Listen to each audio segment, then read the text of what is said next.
Good morning सबाइके आमी पौशाली पौष सानशाइनेर आबारो नतून एकटा ब्लगे आपनादेर सबाइके जानाई अनेक स्वागत। आशा करी आपनारा जे जेखान थेके आमार भिडियोटी देखछेन सबाई खूब भालो आछेन आर सुस्थ आछेन।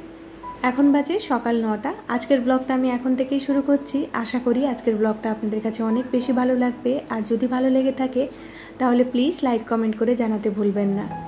তো সকাল সকাল উঠেই দেখলাম খুব ভালো রোদ্দুর এসেছে, তাই প্রথমে বেডটা গুছিয়ে বালিশগুলোকে একটু রোদে দিয়ে দিচ্ছি। প্রথমে ভেবেছিলাম শুধু মেয়ের বালিশগুলো রোদে দেবো, এমনিতেই মেয়ের বালিশগুলো না প্রত্যেক দিনই আমি রোদে দিই। ছোটো বাচ্চা তো প্রত্যেক দিন রাত্রেবেলা ঘুমানোর সময় না মাথার কাছটাতে বিশেষ করে ঘাড়ের দিকটাতে খুব ঘাম দেয়, সেই জন্য প্রত্যেক দিন কিন্তু আমি মেয়ের বালিশটা রোদে দিই। কিন্তু আজকে এত ঝলমলে রোদ্দুর দেখে আমাদের বালিশগুলো একটু রোদ খাইয়ে নিচ্ছি। কাল রাত থেকে না হাজব্যান্ড বেরিয়েছে অফিসে, আজকে সকালবেলা একদম করে তারপরে বাড়ি ফিরবে, মানে দুটো ডিউটি করে বাড়ি ফিরবে। তাই আজকে সকালবেলা উঠতে একদমই ইচ্ছে করছিল না, একটু গড়িমসি করে উঠেছি। আর উঠে কিন্তু এখন আবার ব্রাশটাও করে নিচ্ছি। মেয়েকে ব্রাশটা দিয়ে দিয়েছি, ও কিন্তু আমার সাথে এদিক ওদিক ঘুরতে ঘুরতে ব্রাশ করছে। এখন করে প্রত্যেকদিন সকালবেলা বা বিকেলবেলা করে 15 মিনিট হাঁটার চেষ্টা করছি। বেবি হওয়ার আগে কিন্তু আমি বেশ স্লিম ছিলাম, কিন্তু কনসিভ করার পরে এই 9 মাস থেকে আমার ওজনটা বাড়তে শুরু করে। তারপরে এখনও গিয়ে কিন্তু আমি সেরকমভাবে ওয়েট লস করতে পারিনি, কিন্তু আমি খুবভাবে চেষ্টা করছি আগামী 6 মাসের মধ্যে নিজের ওজনটা কিছুটা হলেও কমিয়ে নেওয়ার জন্য। আসলে কোনো কিছু জিনিসই আমি কন্টিনিউ করে উঠতে পারছি না, মানে ডায়েটিং করলেও সেটা খুব বেশি দিন করতে পারছি না, আবার এক্সারসাইজ করলে মেয়ের জন্য হয়তো সেটা কন্টিনিউ করতে পারছি না। যখনই এক্সারসাইজ শুরু করছি মেয়ে হয়তো পা ধরে বসে যাচ্ছে কিংবা পেটের ওপরে বসে যাচ্ছে, তো ওকে নিয়ে না করে উঠতে পারছি না। তো আর একটুখানি বড় হোক ইচ্ছে রয়েছে, ও একটুখানি বুঝতে শিখলেই আমি 6 মাসের মধ্যে নিজের ওজনটা আবার কমিয়ে নেব। আর এই তো এখানে কিন্তু সকালবেলা একটুখানি জল, তার সাথে কাঁচা হলুদ আর একটুখানি মধু খেয়ে নিয়েছি, মেয়েকেও তাই খাইয়েছি। আর ওদিকে মেয়ের খাবারটা বসিয়ে না আমি এই সেলফগুলোকে একটুখানি ক্লিন করে নিচ্ছি। যেহেতু আমার ওপেন কিচেন, তাই এই সমস্ত জায়গাগুলো অনেক বেশি নোংরা হয়ে যায়। তো সপ্তাহে 1 দিন 2 দিন করে আমি চেষ্টা করি কিচেনের প্রত্যেকটা সেলফ ধরে ধরে ক্লিন করার জন্য। একদিনে তো সব কিছু করা একদমই সম্ভব নয় আমার জন্য, তাই আমি নিজের মতো করে রুটিনটাকে ফিক্সড করে নিয়েছি। আগে কিন্তু আমার রুটিনে এই সমস্ত কাজগুলো ছিল না, মানে আমি কিচেনের দিকে আগে একদমই তাকাতাম না, এত নোংরা হয়েছিল। তো ইদানিং যেহেতু কিচেনটাকে ক্লিন করেছি তাই চেষ্টা করছি একটু মেনটেন করে রাখার জন্য। তো আজকে যেরকম এই সেলফটা ধরেছি, কালকে কিন্তু ওদিকে সেলফটা পরিষ্কার করব। আমার মেয়ে কিচেনের কয়েকটা জিনিস নিয়ে খেলতে খুব ভালোবাসে, এই যেমন ছোট ছোট প্লাস্টিকের কন্টেনারগুলো, এই আইস পপসিকলসগুলো। তো সেই কারণেই না এই সেকেন্ড সেলফটাতে এই কয়েকটা জিনিস রেখেছি, যাতে ওগুলো নিয়ে ও খেলাধুলো করতে পারে। প্রত্যেকটা জিনিস যদি ওর হাতের নাগালের বাইরে রেখে দিই তাহলে ও নিজের খেলার জিনিসগুলো নিয়ে খেলতে খেলতে একটা টাইম পরে না বোর হয়ে যায়। তো সেই কারণে কিচেনে যে সমস্ত জিনিসগুলো নিয়ে ও খেলাধুলো করতে ভালোবাসে সেগুলো কিন্তু ওর হাতের কাছেই রেখেছি। আর বেশিরভাগ বাচ্চাদের ক্ষেত্রেই দেখেছি নিজের খেলার জিনিসের বাইরে কিন্তু বাড়ির এই সমস্ত জিনিসের পেছনে ওদের বেশি ইন্টারেস্ট। এই যেরকম রিমোট, তাছাড়া বাবার ওই ট্রিমার, এগুলো নিয়ে খেলতে কিন্তু আমার মেয়ে খুব ভালোবাসে।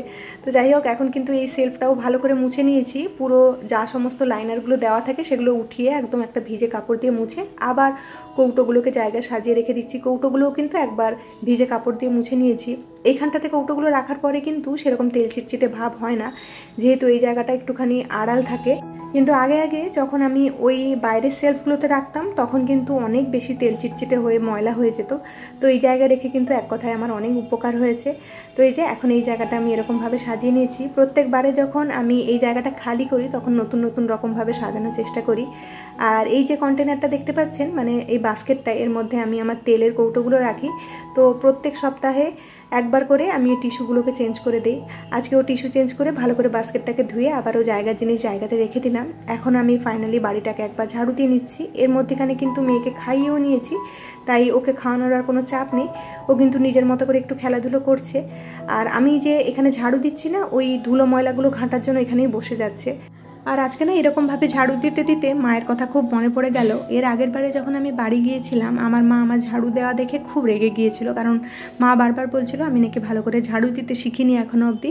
কারণ বেশিরভাগ ক্ষেত্রে দেখা যায় কি একদম স্ট্রেট হয়ে ঝাড়ু দিলে না ঝাড়ুটা তো ফ্লোরের সাথে খুব একটা বেশি লাগে না, আর একদমই ভালো করে ফ্লোরটা পরিষ্কার হয় না। কিন্তু একটু চেপে চেপে যদি ফ্লোরটাকে পরিষ্কার করা হয় তাহলে দেখা যায় খুব ভালোভাবে পরিষ্কার হয়ে যায় আর বারবার ঝাড়ু দেওয়ার প্রয়োজন পড়ে না। তো বাড়ি গিয়ে এমনি আমি দাঁড়িয়ে দাঁড়িয়ে ঝাড়ু দিচ্ছিলাম বলে মা দেখে এত রাগারাগি করেছে যে তুই একটু ভালোভাবে কাজ করলে বারবার এই কাজগুলো করার প্রয়োজন পড়ে না।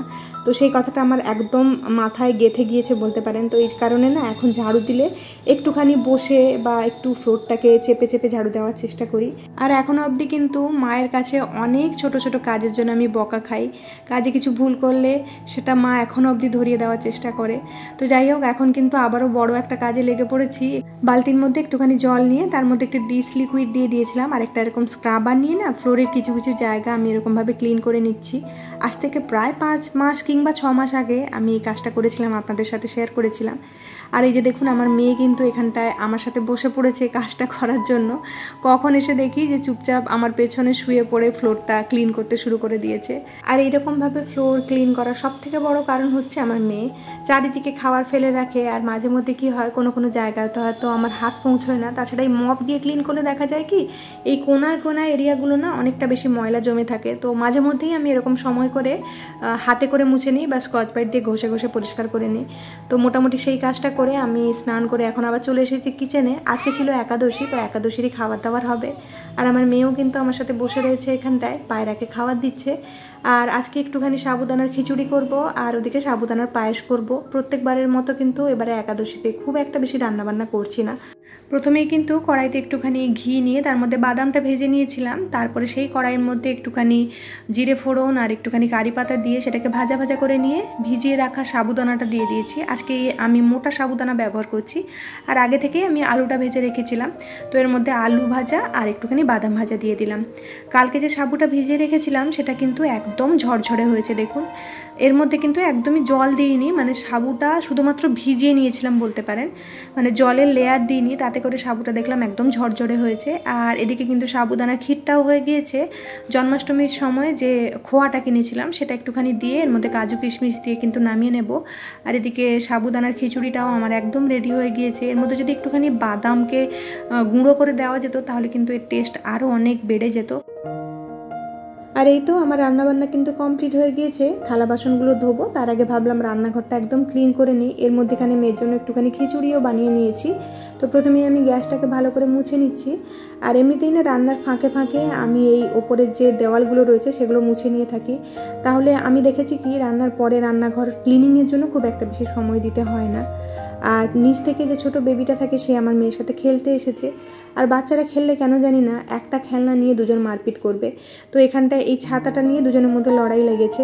তো আমি বলেছি যে 10 গোনা অবধি একজনের কাছে থাকবে, আবার যখন 10 গুনবো আরেকজনকে দিয়ে দিতে হবে। তো এরকমভাবে ওদের সাথে খেলে টাইম পাস করছিলাম। আর এই যে এখন মোটামুটি বেজে গিয়েছে প্রায় 2:30 থেকে 3টে মতো। হাজব্যান্ডও বাড়ি ফিরে এসেছে, গোপালকে ভোগ দিয়ে দিয়েছি, তারপরে হাজব্যান্ডকে খাবার দাওয়াটা দেবো। প্রায় ঘন্টা দুয়েক ঘুম থেকে উঠেই দেখি আকাশের অবস্থা এরকম হয়ে রয়েছে। ক্যামেরাতে হয়তো এতটা ভালো বোঝা যাচ্ছে না, কিন্তু চোখের সামনে এত সুন্দর লাগছিল দেখতে। সূর্যটা যখন অস্ত যাচ্ছিল একদিকটা একদম নীল আর একদিকটা লাল, এত সুন্দর লাগছিল দেখতে। তারপরে সন্ধ্যাবেলা একটুখানি সন্ধে দিয়ে মার্কেটে গিয়েছিলাম ফুচকা খেতে। ফুচকা খাওয়ার দাওয়ার খেয়ে এসে দেখি একটা পার্সেল এসেছে, তো ভাবলাম আপনাদের সাথেও শেয়ার করি পার্সেলে কী কী রয়েছে। তো এর মধ্যে রয়েছে একটা অলিভ অয়েল আর একটা রয়েছে আলমন্ড অয়েল। এই দুটো কিন্তু আমি আগেও ব্যবহার করেছি, খুবই ভালো এর কোয়ালিটি। তো এই কারণে এর বাইরে অন্য কোনো ব্র্যান্ডে আমি একদমই যাই না। আর দুটোই একদম ছোট ছোট নিয়েছি, যেহেতু মেয়ে স্নানের পরে প্রত্যেক দিন তেল মালিশ করে সেই জন্য ওর জন্যই কিনে রাখা আছে। আর এই যে এখন কয়েকটা জামা কাপড় রয়েছে সেগুলোকে একটুখানি ফোল্ড করে নেব। আর তার সাথে সাথে আগের দিনের ভিডিওতে করা কয়েকজন মিষ্টি মিষ্টি দিদি ভাই আর বোনেদের নামগুলো আমি নিয়ে নিই। Moon page world, Aindrila Chakraborty, Jayashree Biswas, Arijit Paul, Amader Golpokotha থেকে Susmita, Anubha, little thoughts of Maliha, Ishita, a happy girl, Tula De, Kripa Bera, Rimjhim beauty parlour, Ritupa, Uttara কান্নার আর মৌমিতাস ব্লগ। তো আপনাদের সবাইকে জানাই অসংখ্য ধন্যবাদ এভাবে আমার পাশে থাকার জন্য। আশা করব আগামী দিনগুলোতেও আপনারা আমাকে এভাবেই সাপোর্ট করবেন আর ভালোবাসা দেবেন। ওদিকের কাজটা সেরে কিন্তু আমি সোজা চলে এসেছিলাম কিচেনে। রাতে আমাদের ডিনারে বানিয়েছি আলু পনিরের তরকারি আর মেয়ের জন্য একটুখানি ডালিয়ার খিচুড়ি। আর থালা বাসন কয়েকটা ছিল সেটা একদম ধোয়াধুয়ি করে নিলাম। আগের ভিডিওতে আমি বলেছিলাম না যে বেবি হওয়ার পর থেকে আমি সাজগোজ কী জিনিস ভুলে গিয়েছি। তো সেটা দেখে একজন দিদিভাই কমেন্ট করেছে যে বাচ্চা বড় হওয়ার সাথে সাথে কিন্তু আমাদেরও বয়সটা বাড়তে থাকে, সেই জন্য নিজেকে সময় দেওয়াটা খুবই জরুরি। আর দিদিভাইয়ের নাকি 10 বছর আর 2 বছরের ছোট ছোট দুটো বেবি রয়েছে, তা সত্ত্বেও দিদিভাই বাড়ির কাজকর্ম হোক বা বাইরের কাজকর্ম সব কিছু সামলে নিজেকেও সময় দেয়। তো তো সেটা শুনে আমি খুব ইন্সপায়ার হলাম। আমি তো একদমই পেরে উঠি না। আর এটা কিন্তু প্রত্যেকটা মানুষের ওপর ডিপেন্ড করে যে প্রত্যেকটা মানুষ কিভাবে নিজের দিনটাকে গুছিয়ে নেয় বা কতটা কাজ করতে পারে। সব মানুষ যে সমানভাবে কাজ করতে পারবে বা সমানভাবে নিজেকে মেনটেন করতে পারবে তা একদমই পসিবল নয়। আর আমি আগেও ভিডিওতে বলেছি যে প্রত্যেকের লাইফ কিন্তু প্রত্যেকটা ফেজে চেঞ্জ হতে থাকে। আপনি 20 বছরে যেরকম ছিলেন 30 বছরে তো সেরকম থাকবেন না, আর 30 বছরে যেরকম আছেন 40-50 বছরে কিন্তু সেরকম থাকবেন না। প্রত্যেকটা মুহূর্তে আমাদের প্রত্যেকের জীবন কিন্তু পরিবর্তনশীল। তো এখন মেয়েকে নিয়ে সময় করে উঠতে পারছি না। যারা করে উঠতে পারে তাদেরকে সত্যি হ্যাটস অফ। বাড়ি বাইরে সামলে নিজেকে সামলানো সত্যি খুবই কঠিন আমার জন্য এখন, তাই আমি তো পারি না করতে। তো আপনাদের কমেন্টগুলো পড়ে সত্যিই ভালো লাগে যে আপনারা পারছেন মানে আমিও নিশ্চয়ই একদিন পারবো। আর আমি কিন্তু আমার জীবনে সব সময় আমার ভালোবাসাকে প্রথম প্রায়োরিটিতেই রাখি। আর এই মুহূর্তে আমার মেয়ের আমাকে খুবই দরকার, সেই জন্য ওকে অনেকটা করে সময় দিচ্ছি। আশা করি ও যখন নিজের মতো করে বড় হয়ে যাবে তখন আমি নিজের জন্য অনেক বেশি সময় পাবো। তো যাই হোক, অনেক কথা বললাম আর তার সাথে সাথে কিছু কাজও সেরে ফেললাম। হাজব্যান্ডের কালকে সকালে অফিস রয়েছে, তার জামাটা আয়রন করে দিয়েছি। আর এখানটায় না অ্যামাজন থেকে যে বক্সটা দিয়েছিল সেটাকে আমি এরকম অর্গানাইজার হিসেবে ব্যবহার করেছি। আর ঠাকুরের কয়েকটা কাপড় কেচেছিলাম, সেগুলো একদম শুকিয়ে গেছে, তুলে রেখে দিলাম। রাত্রি প্রায় 9টা মতো বাজে। দুজনে মিলে মেয়েকে এখন ডিনারটা করিয়ে নিচ্ছি। আর এখানে ভজন চালিয়েছিলাম, একটু নাচানাচি করছিল, তাই ভাবলাম আপনাদের সাথেও শেয়ার করি। তাহলে চলুন আজকের মতো আপনাদের থেকে এখানেই বিদায় নিচ্ছি। খুব শিগগিরই দেখা হচ্ছে নেক্সট আরেকটি ব্লগে। ততক্ষণের জন্য সবাই খুব ভালো থাকবেন, সবাইকে খুব ভালো রাখবেন আর নিজের যত্ন রাখবেন। টাটা।